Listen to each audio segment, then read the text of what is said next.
हम प्रभु परमेश्वर को धन्यवाद देते हैं आज की सुंदर सुबह के लिए।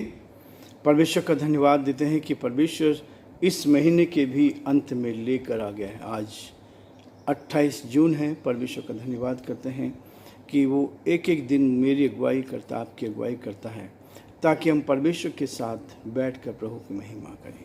प्रिय, बहुत सारी बाधाएं आती, समस्या आती हैं, लेकिन उन सारी बाधाओं को पार करने में परमेश्वर हमारी अगुवाई करता है। कल हमने दूसरा थिस्सलुनीक को समाप्त किया है। आज हम पहला तीमुथियुस का पहला अध्याय शुरू करेंगे, ताकि परमेश्वर का धन्यवाद हो कि एक एक दिन हम आगे बढ़ते गए और इस साल में हम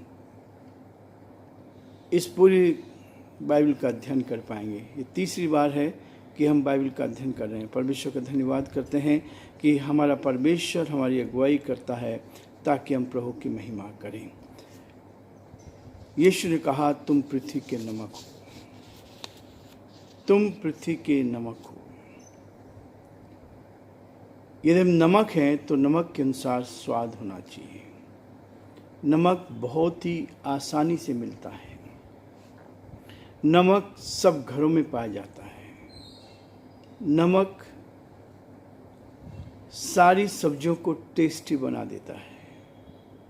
नमक सड़ने से बचाता है। नमक जो है हमारे अंदर नई ऊर्जा लाता है। बहुत सारे गुण हैं नमक के। इसलिए यीशु ने कहा, तुम पृथ्वी के नमक हो। यदि नमक का स्वाद बिगड़ जाए तो फिर वह किस वस्तु से नमकीन किया जाएगा। इसलिए प्रभु की प्रार्थना में हम देखते हैं, मत्ती उसका 6 अध्याय उसके 10 और 13 पद में कहता है, तेरा राज्य आए, क्योंकि राज्य, पराक्रम और महिमा सदा तेरे ही हैं। तेरा राज्य आए, क्योंकि राज्य, पराक्रम और महिमा सदा तेरे ही हैं। तेरे ही हैं का मतलब है कि केवल वही है जिसके पास राज्य है, पराक्रम उसके पास है, महिमा सदा तेरी ही है। इसलिए प्रियो, परमेश्वर का वचन चाहता है कि हम जीवन में आगे बढ़ के जाएं। एक हमारा भविष्य जो है बहुत ही सुनहरा भविष्य है, जिस भविष्य को लेकर हम आगे बढ़ रहे हैं। उस स्वर्गीय राज्य के वारिस होने के लिए परमेश्वर ने हमें बनाया है, ताकि हम परमेश्वर के राज्य में वारिस होकर परमेश्वर के साथ साथ आगे बढ़ें। पहला तीमुथियुस पहला अध्याय पहले 2 पद में आपके सामने पढ़ूंगा और उसके बाद हम आगे बढ़ते जाएंगे। बहुत सारी चेतावनियाँ हैं, बहुत सारी अच्छी बातें हैं इस अध्याय में, हम उसमें से लेने की कोशिश करेंगे। पौलुस की ओर से, जो हमारे उद्धारकर्ता परमेश्वर और हमारी आशा के आधार मसीह यीशु की आज्ञा से मसीह यीशु का प्रेरित है। दूसरा पद, तीमुथियुस के नाम, जो विश्वास में मेरा सच्चा पुत्र है, पिता परमेश्वर और हमारे मसीह यीशु की ओर से तुम्हें अनुग्रह और दया और शांति मिलती रही। परमेश्वर अपने इस वचन के पढ़े जाने पर आशीष दे, बरकत दे। हम दुआ करेंगे। धन्यवाद और स्तुति के योग्य हमारे सामर्थ्य परमेश्वर, आज की सुंदर सुबह के लिए आपको दिल की गहराई से धन्यवाद। आपने हमें संभाला, आपने हमारी मदद की, सहायता की, आपका हाथ हमारे साथ रहा। हम इसके लिए आपको धन्यवाद देते हैं।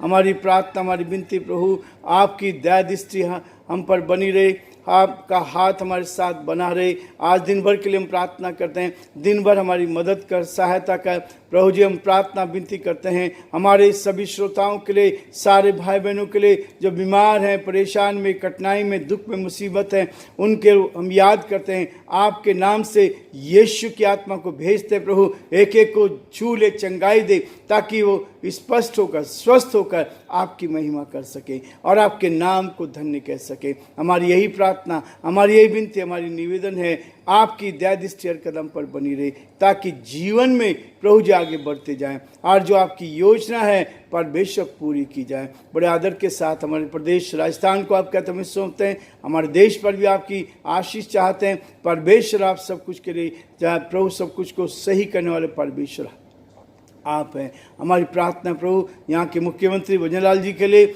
आप उनको भी संभालें, आपका हाथ उनके साथ भी बना रहे, सही मार्ग निर्देशन करें प्रभु, ताकि इस प्रदेश का संचालन आपकी महिमा के लिए कर सकें। सारी महिमा आपको देते विनती को अपने प्रभु अपने धारकर्ता यीशु मसीह के नाम से मांगते हैं, आमीन।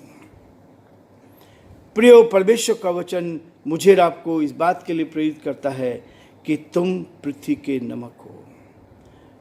परमेश्वर नहीं चाहता कि अपने लोगों को मात्र उत्साहित करने या फिर उन्हें अच्छा महसूस करने के लिए ही उन पर पवित्र आत्मा उंडेले, केवल अच्छा पाने के लिए नहीं। परमेश्वर चाहता है कि हम इस दुनिया में जब रहते हैं तो दुनिया में जब रुचि रखते हैं, उन्होंने अपने पुत्र को दुनिया के लिए मरने भेजा था। परमेश्वर ने यीशु मसीह को संसार में मरने के लिए भेजा था। उन्होंने अपनी आत्मा को इस दुनिया पाप के विषय में कायल करने और पापियों को मुक्ति दाता तक खींच के लाने के लिए उसको भेजा था, ताकि हम प्रभु के चरणों में आकर उद्धार के अनुभव को प्राप्त करते चले जाएं। यही है मेरे आपके जीवन की खूबसूरती। परमेश्वर चाहता है कि हमें उत्साहित करने के लिए नहीं, लेकिन वो हमें इस बात के लिए प्रेरित करता है ताकि हम जीवन में आगे बढ़कर प्रभु की महिमा करें। और इसी कर्म में यीशु मसीह ने अपने चेलों को सिखाया। 12 चेले को नियुक्त किया, अलग अलग जिम्मेवारी दी और सबको अधिकार दिया ताकि वो जाएं और सुसमाचार का प्रचार करें। और उन्होंने प्रभु की आज्ञा का पालन किया। लेकिन इतना सब कुछ होते हुए भी यहूदा ने अपने गुरु को धोखे से पकड़वा दिया और उसको क्रूस पे चढ़ा दिया। ये तो परमेश्वर की योजना थी, पर यीशु ने कहा हाय उस मनुष्य पर जिसके द्वारा मनुष्य का पुत्र पकड़वाया जाता है। और आज जब हम पहले तिमोथियुस का अध्ययन कर रहे हैं, ये अभिवादन है पौलुस जो कर रहा है कि परमेश्वर के इस वचन को मेरे और आपके सामने रख रहा था कि हम इस वचन को लेकर चलें। पौलुस की ओर से जो हमारे उद्धारकर्ता परमेश्वर और हमारी आशा है, आधार मसीह यीशु की आज्ञा से मसीह यीशु का प्रेरित है। बहुत सारी बातें हैं। उद्धार का अनुभव प्राप्त करना, जीवन में वही आगे बढ़ता है जिसने उद्धार को मोक्ष को प्राप्त कर लिया है। दुनिया की चीजें तो यहीं रह जाती हैं। सबको मालूम है संसार की चीजें यहीं पे रह जाएंगी। जिस दिन हम जाएंगे उस दिन सब कुछ समाप्त हो जाएगा, कुछ लेकर नहीं जाएंगे। लेकिन यदि उद्धार हमने किया है तो उद्धार को साथ लेकर जाएंगे। हमारे उद्धारकर्ता परमेश्वर और हमारी आशा के आधार मसीह यीशु की आज्ञा से मसीह यीशु का प्रेरित है। किसी मनुष्य के द्वारा नहीं, किसी मनुष्य के द्वारा नियुक्त नहीं किया गया, परंतु परमेश्वर की ओर से। जिस दिन परमेश्वर ने उसको छुआ, वो तो विरोधी था। जैसे आज बहुत से विरोधी हमारे देश में खड़े होते हैं जो सुसमाचार का विरोध करते हैं। उस समय पौलुस भी ऐसा ही था। यहूदी धर्म का अनुयायी था, रोमी सरकार में अच्छी पदवी रखता था, जवान था, ताकतवर था और कुछ करना चाहता था। और क्या करना चाहता था कि प्रभु के लोगों को सताता था। आज भी लोग सताते हैं। ये उस दिन से जब से यीशु मसीह संसार में आया, लोगों ने सताना शुरू किया। यीशु मसीह को सताया क्योंकि सच्चाई को लेकर आया, उसको क्रूस पर चढ़ा दिया गया। उसके चेलों को सताया। पौलुस ने जब प्रभु को जाना, उसकी आवाज को सुना, उसका जीवन बदल गया। और जब वो यरूशलेम को जा रहा था, दमिश्क के रास्ते पर था, तब अचानक एक आवाज आई, हे शाऊल तू मुझे क्यों सताता है। इस आवाज ने उसके जीवन को बदल दिया और उसने कहा, प्रभु तू कौन है? उसने कहा, मैं यीशु हूं, जो मर चुका था, दफना दिया गया था, तीसरे दिन जीवित हो उठा था। और उसके बाद भी जब यीशु की आवाज उसको सुनाई दी, तब जीवन बदल गया, तब जीवन बदल गया। उद्धार का अनुभव प्राप्त कर लिया और उद्धार का अनुभव प्राप्त करने के बाद एक आशा लेकर आगे बढ़ता है और उस आधार पर मसीह की आज्ञा के अनुसार उसका प्रेरित बना, उसको प्रेरित बना दिया गया। उसके बाद कहता है दूसरा पद में, तीमुथियुस के नाम, जो विश्वास में मेरा सच्चा मित्र है। जब हम किसी को सुसमाचार का प्रचार करते हैं तो एक मित्र के रूप में बताते हैं।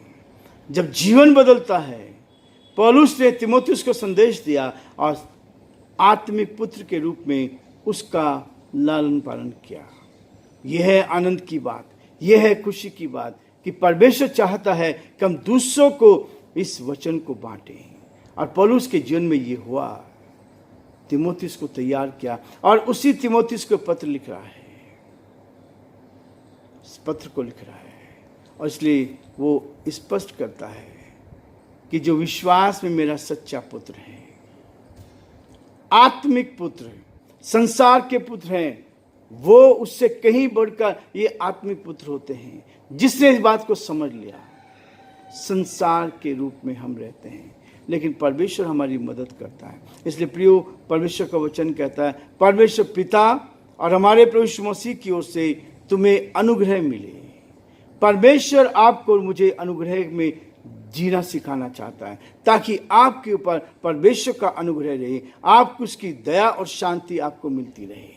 यह जीवन में कि परमेश्वर चाहता है कि हर कदम पर उसकी दया, उसकी शांति, उसका प्रेम हमें मिलता रहे और हम जीवन में आगे बढ़ते जाएं। प्रियो, आज हम ये रुकना चाहेंगे, कल फिर आगे बढ़ेंगे, ताकि परमेश्वर के इस वचन को लेकर हम आगे बढ़कर परमेश्वर की महिमा करें। प्रभु आप सबको बहुत बड़ी आशीष और बरकत दे।